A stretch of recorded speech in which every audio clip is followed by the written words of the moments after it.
l'avez compris, après une première étude en 2017, en 2018, 3 recherches scientifiques confirment que les rejets des industriels ont une conséquence sur la santé des habitants. Il y a d'abord l'étude Cénari. Elle montre qu'à Fos, Martigues, Hébert, 3 molécules liées à l'activité industrielle représentent un risque cancérigène et reprotoxique, c'est-à-dire qui nuit au système reproducteur. Quelques mois plus tard, vous avez l'étude baptisée Index. Cette étude, cette fois-ci, montre que la pollution imprègne les habitants jusqu'au sang, puisque les chercheurs retrouvent dans des échantillons prélevés auprès de 230 habitants des traces élevées de furane et de plomb notamment.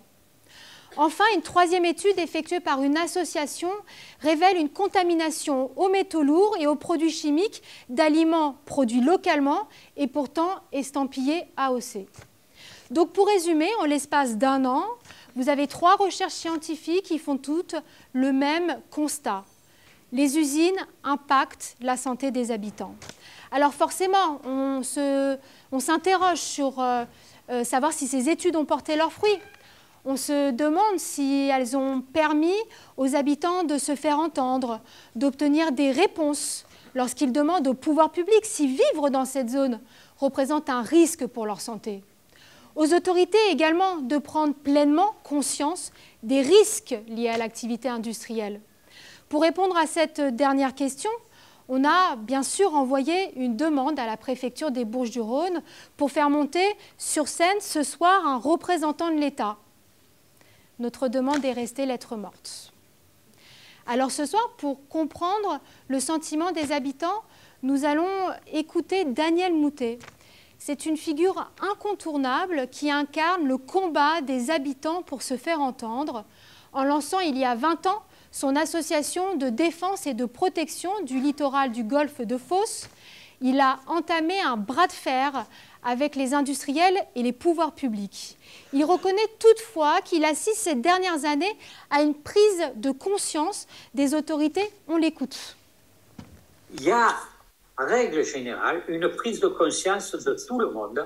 Toutes ces études qui ont été enclenchées, tout ça, ça fait un boom, parce que jusqu'à présent, on ne les embêtait pas, les industriels. On voit une réduction assez drastique des gaz à effet de serre, encore bien plus aujourd'hui sur notre région, sur notre pourtour de l'étang de Berre, il y a une prise de conscience telle qu'il va y avoir des bouleversements. ArcelorMittal ferme au fourneau pour ouvrir 2 plus petits électriques. Après, il faut que ce soit toutes les autres parties, l'acierie, qui réduisent aussi leur empreinte carbone, Coquerie, l'Adréal. Aujourd'hui, c'est qu'il faut contrôler toutes ces industries et aller même plus loin que contrôler, leur imposer des réductions. Maintenant, je ne sais pas comment vont faire les usines chimiques, les raffineries. Ils sont obligés de travailler avec le pétrole. Alors, il expliquait aussi que pour contrôler, faut-il encore avoir les moyens de contrôler. L'Adréal, comme toutes les administrations de l'État, manque aussi de personnel. Et il faut quand même se rendre compte que les installations sont énormes. ArcelorMittal, ça fait plusieurs hectares. Daniel Moutet, depuis des années, continue à jouer les vigies. Régulièrement, il prend en photo les panaches de fumée et il nous explique ce qu'il en fait. Demain, j'ai justement une réunion avec ArcelorMittal, l'Adréal, le sous-préfet. Je prends les clichés, je leur donne les clichés, qui les passent devant tout le monde et on parle de ces clichés-là. D'ailleurs, demain, ça va être assez chaud, je pense, parce que c'était vraiment des fumées qui sortaient de nulle part, mais qui étaient énormes. Et ce nulle part, eh bien, c'est moi-même qui l'ai trouvé et qui l'a dit à l'Adréal. L'Adréal n'était même pas au courant, ce qui est quand même scandaleux parce que à plusieurs reprises, j'ai demandé à ArcelorMittal par écrit d'où ça provenait, tout ça, et il me répondait toujours à côté. Ça venait pas directement issu de l'acierie. C'était que les poches d'acier étaient déversées à même le sol dans un terrain qui était dédié à ça. Ben, ça faisait une poussière énorme. Ils m'ont jamais donné la raison et c'est moi qui l'ai trouvé et qui ai donné la raison aussi à l'Adréal. Ça dure depuis des années et ils ne l'ont jamais déclaré. Je veux avoir maintenant une réponse franche d'ArcelorMittal. Sur toutes les industries, il y a des débats comme ça, sur mes photos, sur la pollution qu'ils émettent.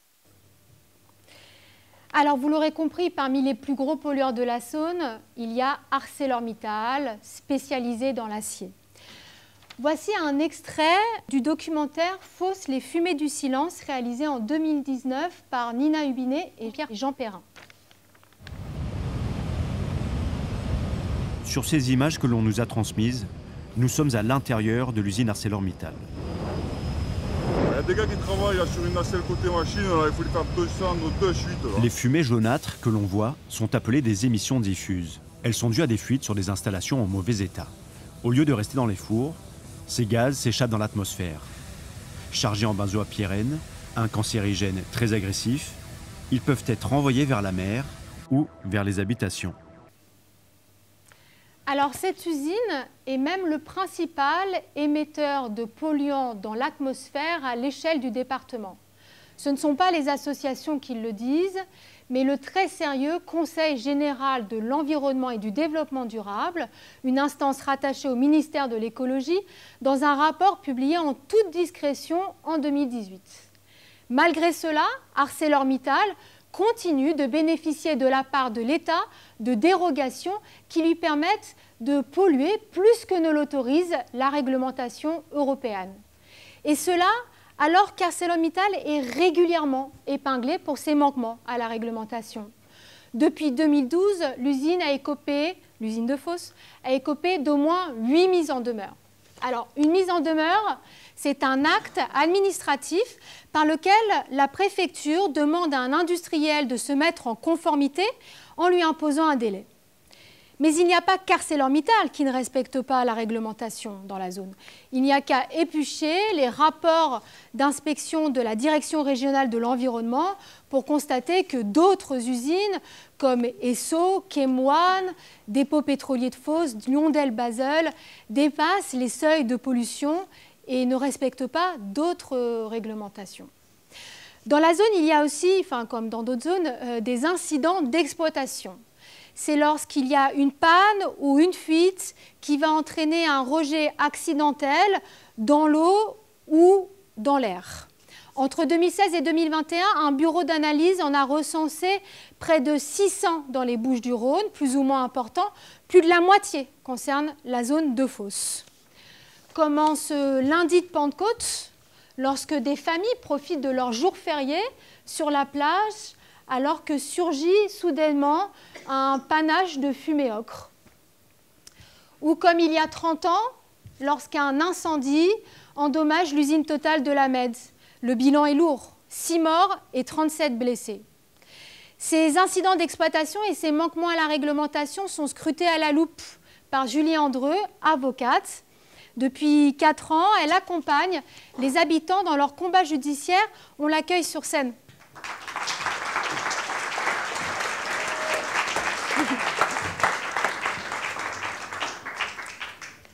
Alors, je vous remercie, Maître Andreu, d'avoir accepté notre invitation. En 2018, vous avez déposé une plainte contre X pour mise en danger de la vie d'autrui, qui a débouché ensuite sur une instruction.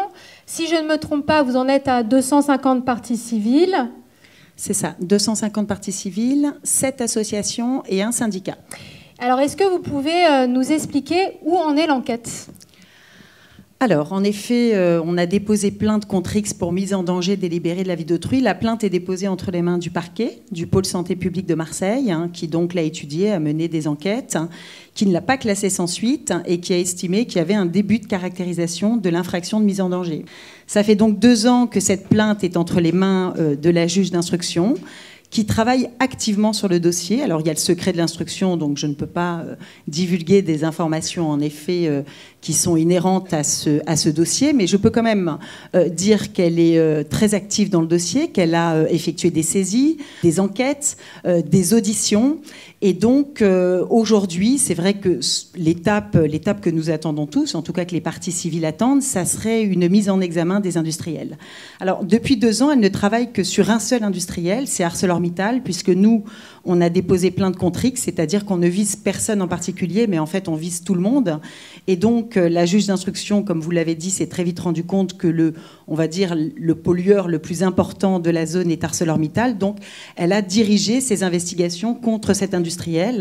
Et on espère fortement qu'en 2023, on aura des avancées importantes dans ce dossier. Alors justement, comment dans ce type de dossier démontrer les responsabilités individuelles du côté des industriels, c'est-à-dire prouver que l'activité de telle usine a une conséquence sur la santé des habitants? Alors, en fait, là, on a eu un petit peu une stratégie juridique, c'est-à-dire que quand on a été saisi de ce dossier par Daniel Moutet, qui a franchi les portes du cabinet, c'est vrai que nous, on est un cabinet très engagé. On défend, en effet, des problématiques de santé, de travail, environnement, parce que je tiens quand même à dire que les premières victimes dans ce type de dossier, c'est les salariés qui sont en premier lieu exposés à toutes ces pollutions industrielles et qui ont également développé des maladies et qui sont décédés des suites de ces expositions professionnelles qui ont été reconnues comme étant d'origine professionnelle. Donc quand il a en effet passé la porte du cabinet, on connaissait complètement les expositions et les polluants qui sortaient de ces usines et on a décidé non pas de déposer plainte pour blessure involontaire ou homicide involontaire, alors qu'on a des gens qui ont développé des pathologies ou qui, pour certaines, comme Madame Hanan, sont malheureusement décédés. On a décidé de déposer une plainte pour mise en danger. Ça veut dire qu'en fait, on n'aura pas à prouver que tel polluant qui sort de telle usine a impacté telle personne. Ça paraît complètement impossible aujourd'hui et ça risque d'être justement l'argument. Donc on ne voulait pas donner cet argument aux industriels. Donc la plainte qui a été déposée concerne cette infraction beaucoup plus générale, qui est je prends un risque en effet de vivre dans cette région. Je prends un risque parce que je suis exposé à un cocktail de polluants. Je voudrais quand même dire que la liste des polluants est extrêmement importante. On est quand même face, en effet, à des émanations de poussière, de gaz, de fumée, comme on l'a vu. Par exemple, Arcelor, c'est pas moins de 30 polluants qui s'échappent de son industrie, Chemoine 10 polluants. Et en plus, quand on habite dans cette zone, on est face à ce qu'on appelle un effet cocktail, c'est-à-dire que les pollutions ne s'additionnent pas, mais ont un effet exponentiel. Donc, plus on est exposé, plus on a malheureusement de risques de développer une pathologie. Donc, la liste des polluants est extrêmement importante, extrêmement grave, puisqu'ils ont été classés pour la plupart par le CIRC comme des cancérogènes. On parle d'ozone, de dioxyde de carbone, de benzène, de particules fines, de HAP, enfin des choses qui sont extrêmement dangereuses. Donc on a en effet dressé la totalité de ces polluants. Et puis les autres éléments qui étaient importants à rapporter, et vous l'avez dit, c'était des éléments objectifs, notamment ces arrêtés de mise en demeure qui ont été rendus par le préfet et qui ont donc constaté des manquements dans le cadre du Code de l'environnement.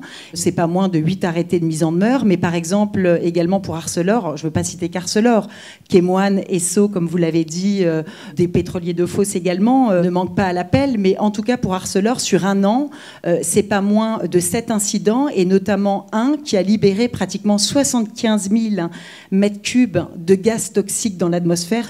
Et ça, ce sont des éléments objectifs, en sachant que tous les incidents, comme l'a dit Daniel Moutet, ne sont pas répertoriés. Donc on a ces pièces qui ont été communiquées en effet à la juge d'instruction et qui les étudie. Et puis un certain nombre d'enquêtes qui sont des enquêtes nationales, régionales, départementales et des enquêtes locales qui ont tous en effet révélé une surimprégnation et des effets sanitaires importants. Nous, ce qu'il était, parce que quand on franchit la porte d'un cabinet d'avocats, c'est pas de donner de l'espoir aux gens, bien qu'on ait complètement investi et convaincu dans ce dossier, mais il n'était pas question de donner de l'espoir s'il n'y avait pas de pièces objectives. Et on s'est très vite rendu compte que la pollution était existante et que la pollution était émise dans le non-respect de la réglementation environnementale. C'est ça qui était important. On demande tout simplement, en effet, à ce que l'industriel ne soit pas impuni, là où le bon sens s'impose. Je veux dire, quand on voit les images et quand on lit les documents que nous avons au bureau, on ne comprend même pas encore aujourd'hui comment on n'a pas de condamnation. Et c'est bien sûr face à l'inaction des pouvoirs publics, face à l'omerta des industriels, qu'il y a eu un regroupement des personnes et des habitants autour des associations pour que justement il y ait une juste reconnaissance, parce que ce qui a été inhalé, ce qui a été respiré, c'est le passé. Il faut être sanctionné pour ça, mais malheureusement, c'est déjà passé. Donc il faut qu'il y ait une reconnaissance, et puis il faut qu'il y ait des explications, et puis il faut que ça cesse, comme le disait Madame, pour les générations futures. Justement, concernant l'État, que fait-il ? Comme vous le disiez, ce qui est très étonnant dans ce dossier, c'est que le préfet a constaté qu'il y avait un manquement par rapport à la réglementation applicable, et donc il a dressé des arrêtés de mise en œuvre. Mais il n'a pas tiré les conséquences de ses propres constats. C'est-à-dire qu'il dresse des arrêtés de mise en œuvre qui, pour certains, ont mis plusieurs années à être levés, qui, pour d'autres, sont toujours en effet en vigueur, et il ne tire pas les conséquences. Quelles auraient pu être les conséquences ? C'est déjà des sanctions administratives. Il y a eu, sur la zone, une sanction administrative en 2017, 15 000 € voilà, de sanctions à l'égard d'ArcelorMittal. Donc ça n'a pas vraiment d'effet, bien évidemment, pour que les choses s'améliorent.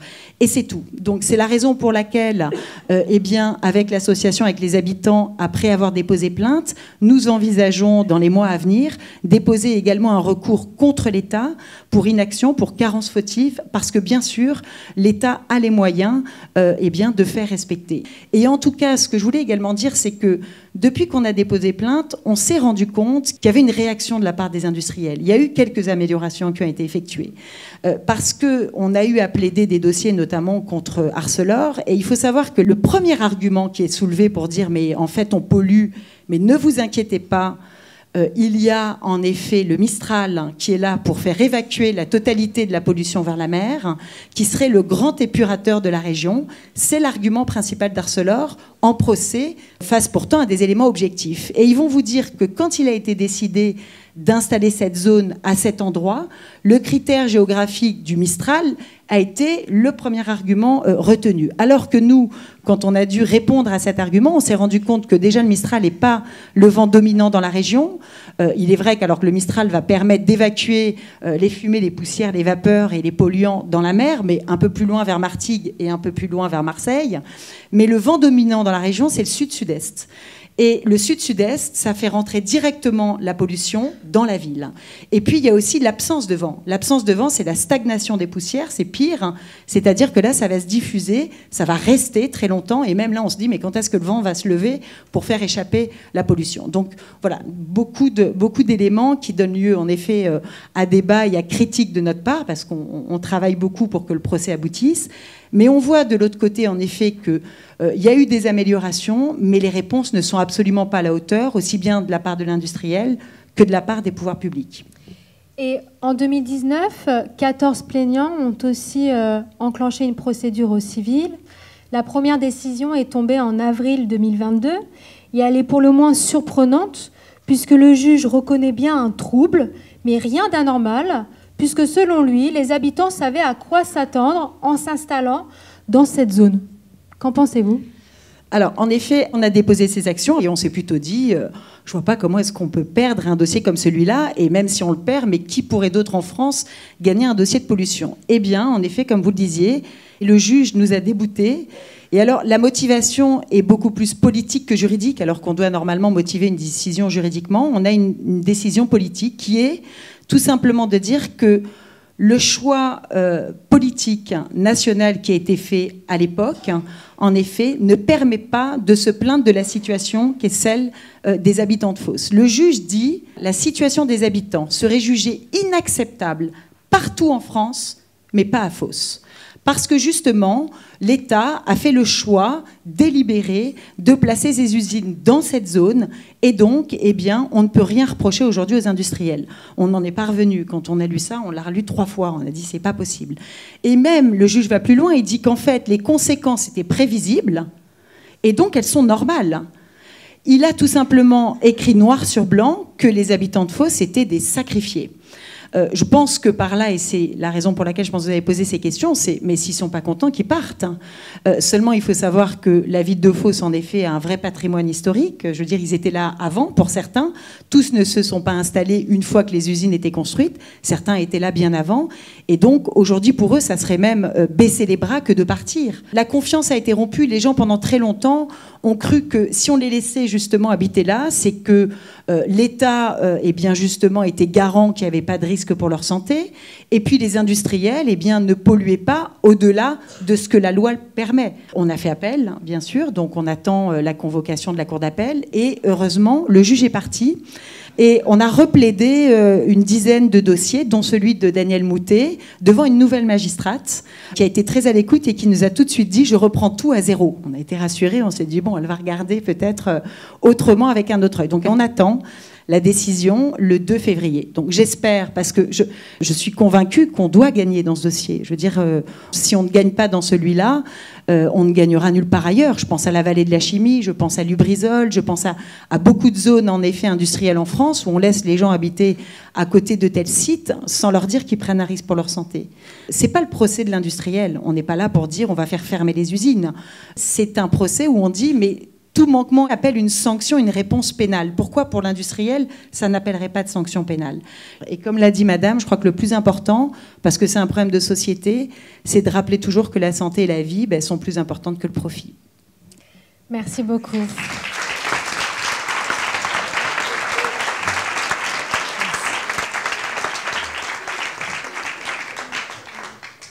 Alors, comme je vous le disais tout à l'heure, il nous semblait important ce soir d'entendre la voix des pouvoirs publics, mais comme vous l'avez compris, notre demande est restée lettre morte.